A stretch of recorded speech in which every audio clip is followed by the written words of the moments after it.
First, we're importing the essential functions from the Incremental DOM library: patch, element open, element close, and text.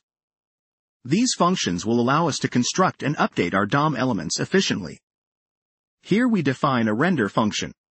This function utilizes Incremental DOM's element open to start a new div element, text to insert text into that div, and element close to signify the end of the div element.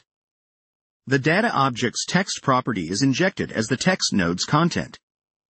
We then select the DOM element with the id patchable container.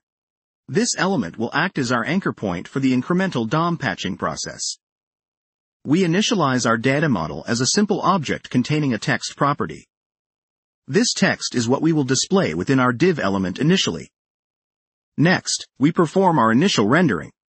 By calling patch with our previously selected element and a function that will execute render, Incremental DOM creates or updates the DOM based on the data provided.